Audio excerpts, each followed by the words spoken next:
जैसे ही red light होती है वैसे ही वो एक गाड़ी के पास भागती है। गुब्बारा ले लो साहब जी। नहीं चाहिए मुझे गुब्बारा, चल निकल यहाँ से। चिंकी को वो आदमी वहाँ से भगा देता है। उसके बाद वो दूसरी गाड़ी के पास जाती है, पर वो भी उससे गुब्बारा नहीं खरीदता और डांट कर भगा देता है। ऐसे ही काफी देर हो जाती है और अब तक चिंकी का बस एक ही गुब्बारा बिका होता है। चिंकी भी बिना चप्पलों के ज्यादा देर रेड लाइट पर खड़ी नहीं हो पा रही होती। वो बार बार एक पेड़ की छांव में आकर खड़ी हो जाती है। आज बस मेरी 5 रुपए ही कमाई हुई, इतने से पैसे लेकर घर जाऊंगी तो माँ मुझे मार डालेगी, पर मैं करूँ तो क्या करूँ। पूरा दिन ऐसे ही निकल जाता है और वो डरते डरते घर जाती है। क्या हुआ चिंकी, चल जल्दी से आज की कमाई निकाल कर दे। चिंकी डरते डरते अपनी फटी जेब से 5 रुपए का नोट निकालती है और वो भी फटा हुआ होता है। चिंकी की माँ तो ये देखते ही गुस्से से लाल हो जाती है। ये क्या है, बस 5 रुपए और वो भी फटे हुए, बाकी के पैसे कहाँ हैं?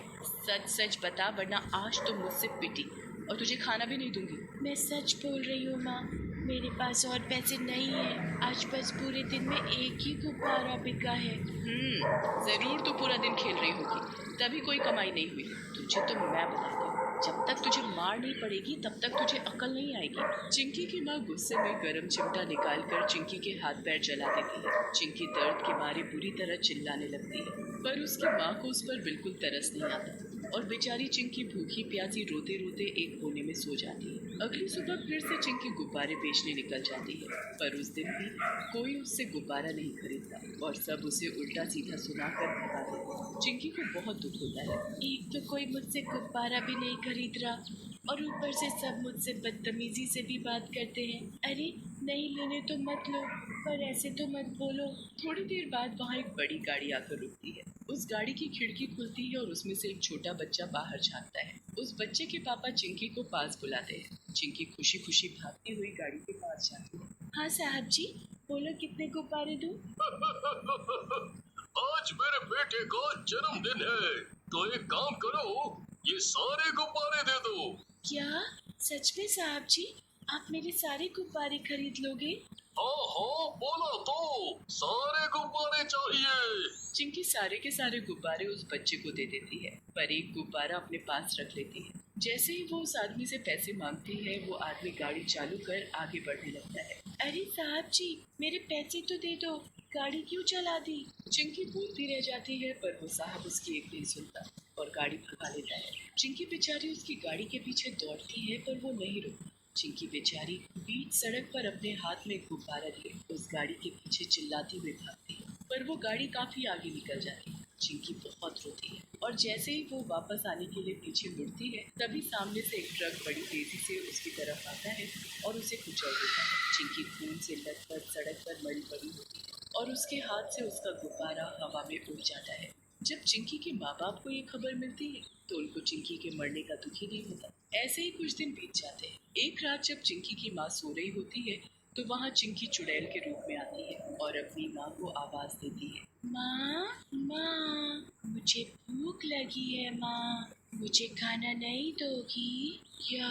आज भी मुझे भूखा रखोगी माँ? ओ माँ। चिंकी की आवाज सुनकर उसकी माँ सकपका जाती है और उठकर इधर उधर देखने लगती है। कौन है, कौन है यहाँ? ये आवाज तो बिल्कुल चिंकी जैसी थी। चिंकी की माँ का ध्यान खिड़की के बाहर जाता है, जहाँ चिंकी चुड़ैल के रूप में हाथ में गुब्बारा पकड़े खड़ी होती है। चिंकी की माँ की तो उसे देखकर हालत खराब हो जाती है। वो डरते हुए खिड़की के पास जाती है, तो अचानक चिंकी चुड़ैल वहाँ से गायब हो जाती है और वहाँ बस एक गुब्बारा रह जाता है। चिंकी की माँ उस गुब्बारे की तरफ देखती है और मन ही मन सोचने लगती है, यहाँ अभी तो एक बच्ची चुड़ैल के रूप में खड़ी थी, पर वो गई कहाँ? कहीं ये मेरे मन का वहम तो नहीं? अचानक फिर चिंकी की माँ की नजर वहाँ बाहर बंधे गुब्बारे पर जाती है। चिंकी की माँ डरते हुए बाहर उस गुब्बारे के पास जाती है। गुब्बारे को देखते ही उसका मन उस गुब्बारे को छूने का करता है। जैसे ही वो उस गुब्बारे को छूती है, उसकी आत्मा उस गुब्बारे में चली जाती है और वो एक जिंदा लाश की तरफ हो जाती है।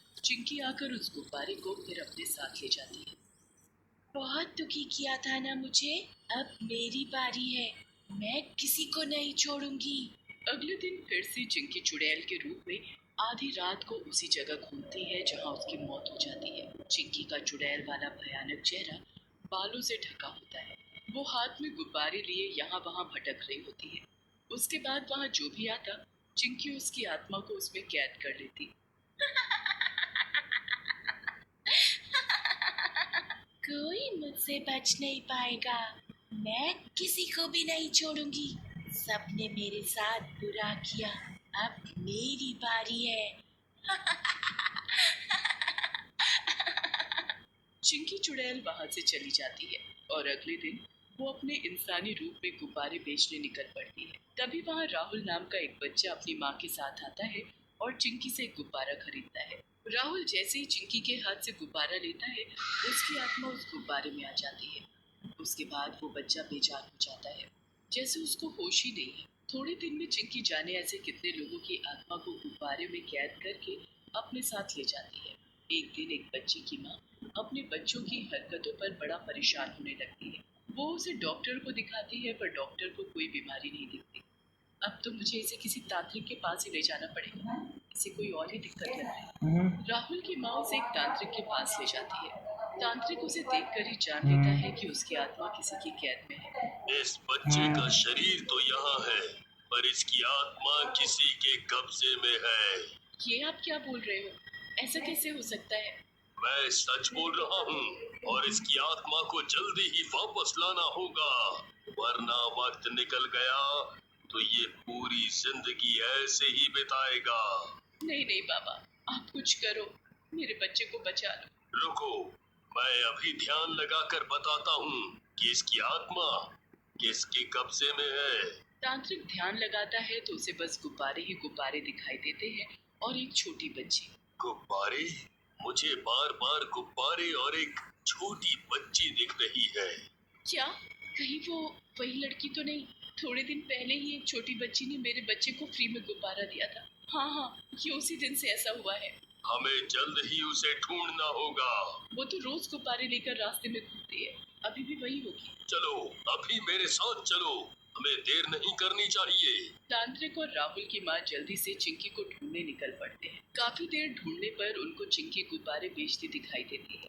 वो चिंकी का पूरा दिन पीछा करते हैं और रात होने पर जब चिंकी चुड़ैल में बदल जाती है तो तांत्रिक सब समझ जाता है। वो चिंकी का पीछा करते हैं और पीछा करते करते एक सुनसान जगह पहुंचते हैं, जहाँ चिंकी ने ढेर सारे गुब्बारे बांध रखे होते हैं। उन गुब्बारों में ही लोगों की आत्मा कैद होती है। ऐ लड़की, तू चाहती क्या है? तूने क्यों उस मासूम बच्चे की आत्मा को कैद किया हुआ है? बता, उसकी आत्मा कहाँ कैद है?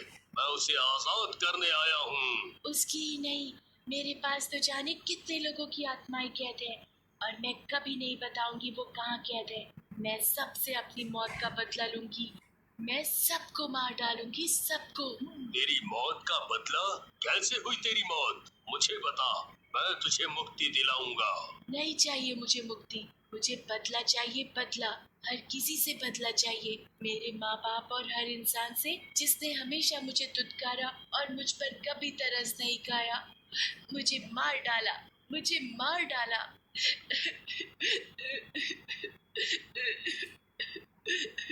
पर किसने किया ऐसा? मुझे एक बार बताओ, मैं तुम्हारी सच में मदद करूंगा मेरी बच्ची। चिंकी रोने लगती है और रोते रोते उस तांत्रिक को सारी बात बताती है। तांत्रिक और राहुल की माँ की आंखों में आंसू आ जाते हैं। मेरी बच्ची, तेरे साथ तो बहुत बुरा हुआ, पर अब तेरे बदला लेने से तुझे इंसाफ नहीं मिलेगा। तू सबको आजाद कर दे और खुद भी शांति से इस दुनिया को छोड़ दे। इससे भी अच्छी एक दुनिया है, तू वहाँ बहुत खुश रहेगी। सच में? क्या है कोई ऐसी दुनिया? हाँ मेरी बच्ची, तू अगर सबको आजाद कर देगी तो तुझे भी वो दुनिया नसीब होगी।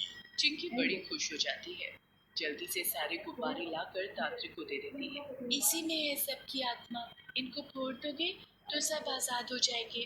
तांत्रिक उन सभी गुब्बारों को फोड़ देता है, सभी लोग पहले जैसे हो जाते हैं। उसके बाद तांत्रिक चिंकी की आत्मा को शांति दिलवाता है, जिससे वो एक अच्छी दुनिया में चली जाती है।